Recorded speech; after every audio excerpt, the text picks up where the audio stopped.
This channel is about life in Russia, so unsurprisingly, one of the main questions I get asked now in 2024 is how to visit. Visiting Russia nowadays is clearly a lot more complicated than it used to be, especially if you're from the West. There are no more direct flights from the UK, EU or the USA. Visa and MasterCard no longer work here, and many people have more concerns for their safety than they did before 2022. In this video, I'm going to go over the main points you need to know before visiting Russia so you can better prepare for your trip and avoid the main pitfalls so your visit is smooth and you don't get into any trouble. Just a disclaimer, most Western countries, including my own, Britain, advise against all travel to Russia. While my opinion on the safety of being here is obvious because I'm still here, I do recommend you read the information published by your country and make your own decision based on the risks you see. Okay, without further ado, let's get to it. First, travel logistics. Since 2022, traveling from the West to Russia has become significantly more challenging. Previously, there were direct flights to Moscow and St. Petersburg from nearly every major European city, as well as some direct routes to and from the US. Unfortunately, these direct connections are no longer available. If you're in the UK or the US, you'll now need to make a connecting flight to reach Russia. For many British travellers, this often means flying via Turkey, particularly in the summer when numerous flights head to holiday destinations popular with both Brits and Russians, like Antalya. Other viable connection locations include Dubai and Azerbaijan. Serbia is another option, although flights through Serbia tend to be slightly more expensive. Additionally, most flight comparison websites such as Skyscanner have stopped displaying flights to Russia. That's since 2022. Therefore, I recommend using Aviasales or Travel Up for your bookings. If you already know which airline you'd prefer to fly with, checking their official website can also be a good strategy. However, Skyscanner is unfortunately no longer an option. Another option is to cross into Russia via a land border. I have personally flown from the UK to Tallinn, Estonia, and then crossed into Russia by land. Some friends of mine have used a similar route to enter Kaliningrad before then taking a domestic flight to Moscow. This method is often cheaper since you're only paying for a bus to cross the border rather than a plane, but this crossing can be quite a lot more time consuming. So it does have its pros and its cons. For those who do not speak Russian or are visiting Russia for the first time, the best option, in my opinion, would be to fly via Istanbul with Turkish Airlines. Now let's talk about accommodation. Booking.com, Airbnb, and many other Western booking websites are no longer available in Russia. Therefore, you have two main options. Firstly, if you already know where you want to stay, simply visit the hotel's website and book through them directly. It's straightforward and hassle-free. That's the best way. Otherwise, I recommend you use one of two sites. The first one is called Ostrovok, which has quickly become the primary platform for finding hotels and apartments in Russia. It's basically now a domestic version of Booking.com. Almost every available accommodation is listed on that website, ostrovok.ru. Another good option is called Sutechna. Similar to Ostrovok, Sutechna offers a wide selection of places to stay, so you really can't go wrong using that either. If you're unsure which hotel to book, I recommend choosing a Western chain that you've heard of. They'll provide the quality you're accustomed to and make your stay very comfortable. For example, Moscow has lots of well-known chains such as Hyatt, Mercure, and Park Inn by Radisson. If you're looking to splurge, spend a bit more money, You could consider the Four Seasons next to Red Square, the Kempinski opposite the Kremlin, or the Carlton. There's a wide range of choices, even including budget-friendly options like $5 a night hostels. So you can't really go wrong. There's something for every budget and it's pretty easy to book. Next up, finances. If you don't have a Russian bank account, bring cash. Russia is getting pretty close to being a cashless society, with everything using cards, contactless, even biometrics. But that's only if you have a Russian bank account. Western cards, including MasterCard and Visa, issued outside of Russia have not worked inside Russia since 2022. So they won't be accepted at Russian shops or ATMs. And although opening a bank account in Russia is relatively easy once you're actually here, of course it's pointless if you don't actually have any cash to deposit. You can import foreign currency into Russia up to $10,000 or equivalent without declaring it. For amounts above this limit, it's no problem. You can bring more than $10,000 into Russia, but a declaration is required. When it comes to exporting foreign currency, you can do again up to $10,000, but you can't do more than that. You can't do more than $10,000 even if it is declared.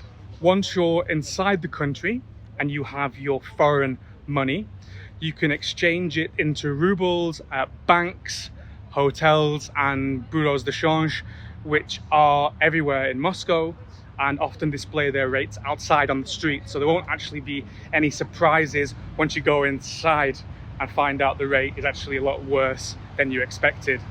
If you're in St. Petersburg, I actually have a specific recommendation for you. I highly recommend the Ligovka exchange, known for offering the best rates in the whole country. It's actually so popular that there are queues outside it every day. Actually, a fun fact, when you see news stories, mainly in the Western media, about the Russian economy falling apart and people queuing up to change their money into dollars, it's always a video from that same exchange. Of course, the news is fake. There's just always a queue because that's just how good that one exchange is. So yeah, that's a recommendation. But really, overall, my message is bring cash. And also a word of caution for Westerners. Many Russian banks are under sanctions, which might make it illegal for you to open an account in that bank. Check your country's laws, check your country's sanctions, and decide whether or not you want to comply with them. It's up to you. It's a risk-reward calculation. Next, let's talk about visas. Contrary to popular belief, it's not actually harder than ever to visit Russia. In fact, Russia allows visa-free travel for up to 90 days for citizens of many countries, particularly those in South America. If you're from the EU, India, Japan, or several other countries, you can apply for an e-visa online, which is typically approved very quickly and permits a stay for up to 16 days. However, if you're from the UK, the US, Canada, Australia, New Zealand, you will need to obtain a visa by visiting a Russian visa center in person. This process involves submitting your passport and the necessary paperwork to receive a physical visa. There are various visa options which differ significantly, even among those 5 countries. Common visa types include tourist visa, usually for 30 or 90 days, business visas, work visas, and many others. Check the Russian Visa Center website for specific requirements based on your nationality. The websites, in my experience, are generally quite old looking, but are regularly updated with the latest news and quite easy to follow. But the truth is, despite needing to visit a visa center in person, obtaining a visa for Russia remains today to be relatively easy and straightforward, unless there is a significant reason for rejection, such as you put false information on your application. You are very likely to be approved. Russia welcomes tourists and their contributions to the Russian economy, so your money is indeed welcome here. It doesn't matter if you're from a country they consider to be friendly, or like me, you're from the United Kingdom, which it considers to be unfriendly. Getting a visa here is still very simple. And the final topic, the border. Since 2022, border security procedures have undergone significant changes. Previously, most visitors were essentially waved into the country, especially if you are white. But now, many foreign nationals, including Westerners, particularly Brits and Americans, are often subjected to thorough security checks.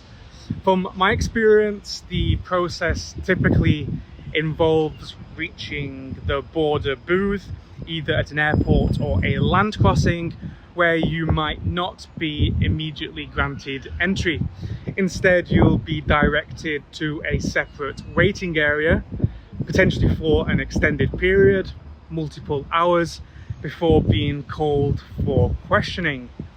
Generally, the questions are straightforward, covering topics like the purpose of your visit, your occupation, and family details. For instance, I've been asked about my political views, particularly regarding the special military operation in Ukraine, and also whether I've had any personal interactions with Ukrainians. I've also been photographed and fingerprinted. I've heard stories of DNA swabs, but I've never personally had one. My phone was also taken away and inspected a couple of times. From what I can tell, they just checked my photos, messages and contacts and wrote down my phone's IMEI number. While this process may seem intimidating, especially for us from the United Kingdom or the United States with very privileged passports, the interrogations are normally fine. Not fun or anything, but fine. I was pretty worried the first time I had one, but now I've been through it 8 or 9 times. I'm almost sure nothing will go wrong. I haven't heard of anyone being actually arrested at these interviews, and I believe it would take something quite extraordinary for that to happen. I actually can't imagine what you would have to say or do to have that sort of thing happen to you. I think most of it is pretty common sense.